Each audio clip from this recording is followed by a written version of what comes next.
Haalands, Sons vai Salahs? Sveicināts starp rindām, ar jums kopā ir Filips, un šodien par galveno 13. tūrē.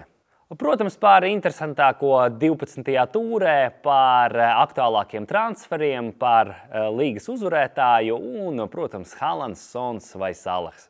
Tātad ātri par 12. tūri. Diemžēl mēs novērojam, ka Tottenhamā ir kritums, Madisons ir traumēts, daudzi dēļ tā iesaka pārdot Sonu, bet par to nedaudz vēlāk. Mēs analizēšu tieši Sona stiprās un vājās puses, bet kopumā mēs redzam, ka Tottenhamai tomēr ir kritums. Arsenāli bez pārsteigumiem vinēja 3-1, ļoti labi snieguma aizsardzībai, Zinchenko, Salibā, arī Gabrielam bija iespējas, kopējais rezultāts 3-1, arī Saka nepalika bez punktiem. Kopumā es esmu apmierināts. Evertonu uzņem apgriezienus 3-2, kurs gols plus piespēle. Diemžēl es tieši tajā pašā brīdī atbrīvojos no šī spēlētāja un dabūju vēl -4, bet mēs redzam, ka Evertona ir spēcīgāka nekā parasti, un no viņiem es varētu ieteikt Mikolinko, kurš ļoti labu sniegumu rada augšgalā un gandrīz katrā spēlē atnes attacking returnus. Bournemouth pret Newcastle. Bournemouth vinē 2-0, un, kā es biju nedaudz jokojis, ir īpašs katls priekš cilvēkiem, kas kapteiņo aizsargus. Protams, tie ir diezgan alkatīgi cilvēki, es arī esmu bijis tāds pats, bet rezultāts vairākiem cilvēkiem, kuri nokapteiņoja Trippieru, bija tikai 2 punkti. Ko es vēl varu minēt par Newcastle? Protams, Eirokausa ļoti nogurdina šo komandu, un kad es redzēju sastāvus pirms Bournemouthas spēles, jau varēju izsecināt, ka tā nebūs viegla spēle, un arī, protams, rezultāts bija likumsakarīgs. Aston Villa pret Fulham 3-1, Diaby piespēle, Watkinsam gols, bet no šīs varu izsecināt, ka Diaby tomēr nav tas aktuālākais viduslīnijas spēlētājs. Jā, viņš nes punkts, jā, viņš ir augšgalā, bet es laikam prioritātes sarakstos liktu Watkinsu augstāk pār Diaby. Mitoma, diemžēl, apbeidināja tikai ar 1 punktu. Protams, arī Eirokausi Brighton arī ir komanda, kura nevienmēr var pavilkt 2 lielos turnīrus vienlaicīgi, un līdz ar to rezultāts arī ir sekojošs.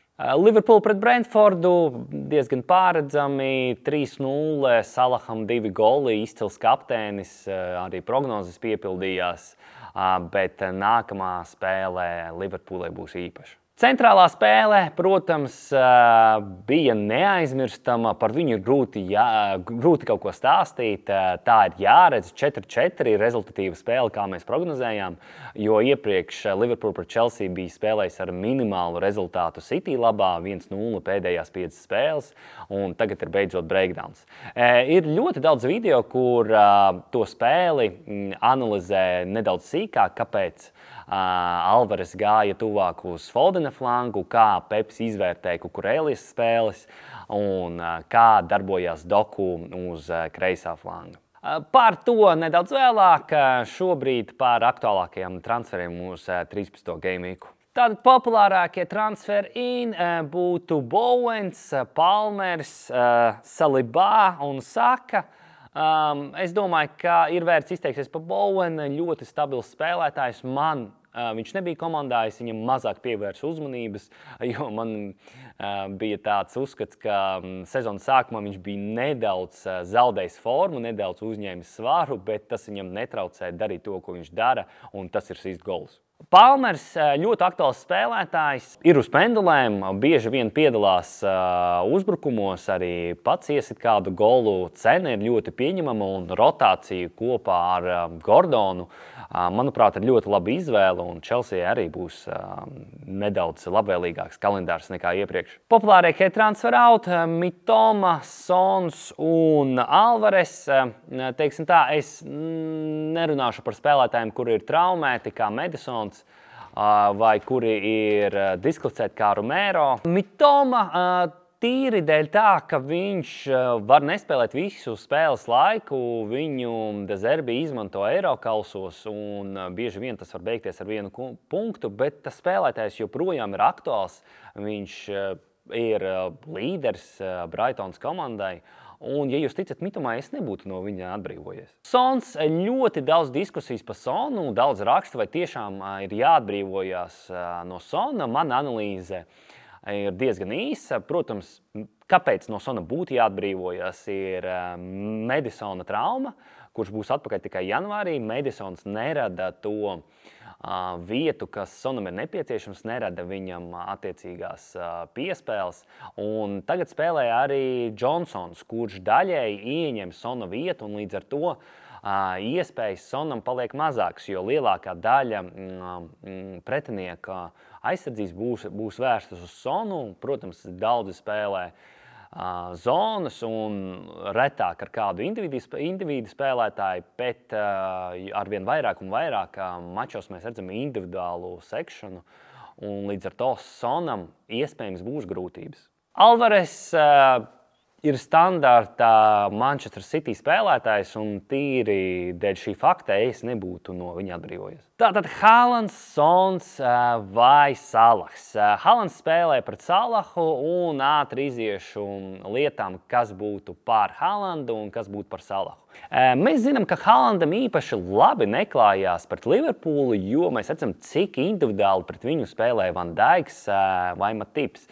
Un šobrīd tas var būt gan izņēmums, gan likumsakarība. Tātad izvērtējot to, ka Haalands tomēr nav iesitis pārāk daudz golu Liverpoolai, kaut kad būtu jāpienāk breakdownam, bet galvenais, vai viņam būs momenti. Ņemot vērā to, ka Liverpoolai šobrīd ir novājināti flangi, visu cieņu Trentam Aleksandram Arnoldam, bet šis aizsargs nav domāts brutālai aizsardzībai, brutālai spēlētājas sekšanai. Viņš ir vairāk tā kā saspēles vadītājs, bet viņam noteikti būs grūtības pret to pašu Fodenu, Doku vai Alvaresu. Mana prognoze būs uz to, ka spiediens tieši nāks no flangiem. Peps izmantos to ar Alvaresu, tieši tāpat kā Chelsea pastiprinās vai nu vienu vai nu otru flangu, un mēs redzēsim centrējumus, un tāpēc es arī prognozēju Haalanda golus, ko es arī kapteiņošu. Par Salahu īsumā Liverpoola ir uz pacēlumu. Salahs katrā spēlē ir brīnišķīgs. Mēs zinām, ka viņš var iesist jebkurai komandai. Viņš to vairākas reizes ir darījis pret City. Un pat arī sliktākajā formā viņš ir tāpat nesis punktus. Tāpēc, ja kāds tic Salaham, tā nebūs sliktie izvēle, ja jūs viņu prioritēsiet pāri Haalandam.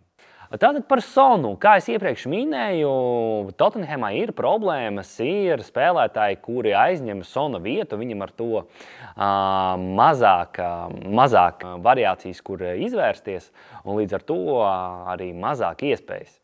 Bet ir spēle pret Aston Villu mājās, ņemot vērā to, ka Tottenhamai neveicās tik labi pēdējās divās spēlēs. Iespējams, mēs redzēsim burstu punktiem no Sona, un Sons ir tas spēlētājs, kurš labi spēlē gan inside the box, ko viņš tagad dara ar ļoti daudz izrāvieniem, gan out of the box, sit no ar abām kājām. Ļoti ātrs, ļoti labi spēlē uz pretuzbrukumiem, un ja Tottenhamai sanāks paņemt virsroku sākumā, es sagaidu no viņa golu pretuzbrukumā. Un mūsu nedēļas uzvarētājs ir Raitis Grablovskis ar komandu FK Renda. Tātad Raitim bija 96 punkti, komanda diezgan līdzīga manējai, ir Bowens, ir difference makers kā Dingra, Salahs kapteinis, priekšā Haalands, Darvins un Sons. Veiksmīga izvēle arī aizsardzībā izvēlēts Lascelles, šoreiz ar viņu nepaveicās. Noticēja Cimikasam, kas arī atnes tev 96 punktus. Raiti, apsveic tevi! Nedaudz arī pastāstīšu par savu komandu. Man šī nedēļa bija samērā veiksmīga, ja neskaita dažus izņēmumus, 87 punkti. Diemžēl, kā es teicu, es riskēju, noņēmu Ģikūru, kuram ir gols plus piespēle Doku, tā vietā ar 0 punktiem. Bet es neteiktu, ka Doku bija bezjēdzīgs. Viņš radīja momentus, viņam bija iespēja gandrīz vai 1-1. Šobrīd vienkārši kā savu upuri Peps izvēlējās Kukureliju. Viņš uzskatīja, ka tas ir vājākais posms Chelsea aizsardzībā, pastiprināja Fodena flanku ar Alvaresu, un mēs redzējām, kā City uzbrūk vairāk tieši no šī flanga. Saka man nāca Madisona vietā, kurš tagad atgriezīsies tikai janvārī. Saka, manuprāt, ir ļoti laba izvēle, labs kalendārs. Viņš ir labā formā. Es nekad nevaru pateikt, ka Saka ir sliktā formā, bet viņam ir kritumi un ir pacēlumi. Šobrīd viņš ir kaut kur pa vidu, bet es ceru, ka tas uzlabosies un es gaidu kādu 1+1 nākamajās tūrēs.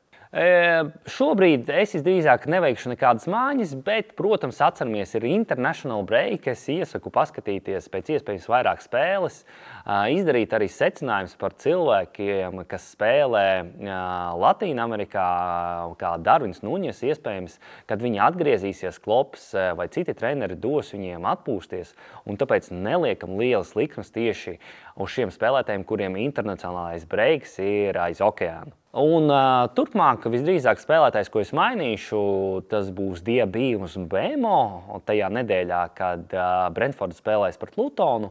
Un tālāk man būs 2 mājas un ļoti daudz vietas interpretācijai. Šodien tas arī viss. Mēs tiksimies ar jums pēc 2 nedēļām. Sargiet sevi, nosviniet svētkus un visu labu!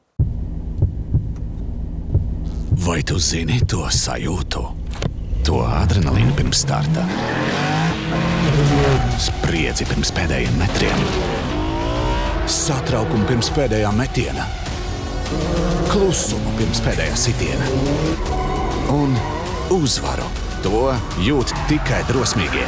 Ienāc BetSafe un sajūti uzvaras garšu jau no pirmās likmes. BetSafe, jo uzvara sākas ar drosmi.